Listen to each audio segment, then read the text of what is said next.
Hi, this is Joe Devanir, and I'm here to demonstrate my iPhone app prototype called MyPatient. I built this in Proto.io.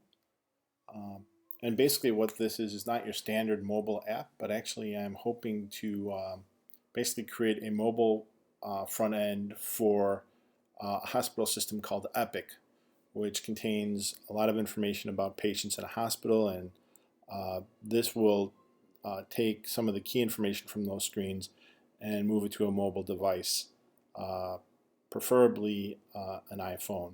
The reason for this is as I went to hospitals, um, I noticed that a lot of uh, doctors were carrying around two phones, one for their own personal use and the other to connect to other nurses and doctors within the hospital. So I'm hoping that a mobile app will actually uh, be helpful where they only need to use one phone and they can use this application to interface and find out key information about their patients and nurses and other important facts within the hospital. So I'm going to take you into the app. You can see that we have a little icon here for my patient, which has the patient in the middle, a doctor, and a nurse. We're going to go into preview mode and preview the application. And you'll notice that we have three different patterns, design patterns in here.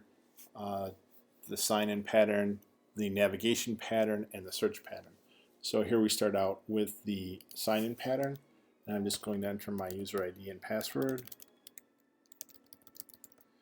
And per the per our design pattern book, mobile design pattern gallery, we have a login button, and we also have a way to recover a forgotten password or username. And additionally, we keep the number of inputs small. Since this is mobile, we want them to be able to get at the application very quickly. So we're just going to click the login button. Now we get to our second pattern, which is the navigation pattern, and it is a simple list. And you can from here you can find information on patients, doctors, nurses, and equipment. We're going to go through the patient scenario, where basically you're trying to find information about a patient at the hospital. This is our search screen, and this is the final pattern, which is the search pattern. It's an explicit search, and it also provides for a filter. So when the filter is off, you would search everyone in the Epic system. This might take a little longer. If you search by admitted only, those would be patients who are only currently in the hospital at this time. So in theory, you'd get a quicker response. So we click the search button, and we get to our search results screen.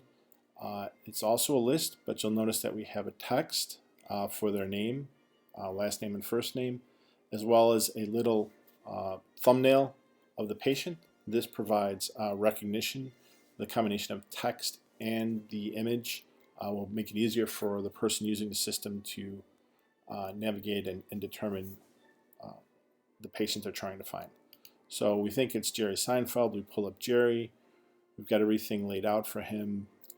Key information for a doctor: his birthday, his age, his weight, what the medical issue is, his height, his phone number. You'll notice some consistency that as we moved forward through the screen slid to the right, but now as we move back to check out the previous results, they're going to slide back to the left. So we have standard use of transitions. So here's the forward transitions, and then the back transitions. So that kind of consistency makes it easier for the user to understand the system and how things are working and navigating. We're going to choose another person, Newman. Once again, you'll see that every patient is laid out the same. The key information is laid out in the same place. The labels are smaller, and the actual data itself is in a larger font and bold. This is taken off the iPhone contact application. That's kind of their style, so I'm also following that. We've kind of stepped through our scenario of searching for a patient. We've talked a little bit about the different patterns, the navigation pattern, the sign-in pattern, and the search pattern. We've shown that we've used some of the mobile design techniques, consistency, and using both images and text to make things easier to remember so that we don't utilize a lot of load on short-term memory. This concludes the demo of the MyPatient app. I hope you liked it. Thank you very much.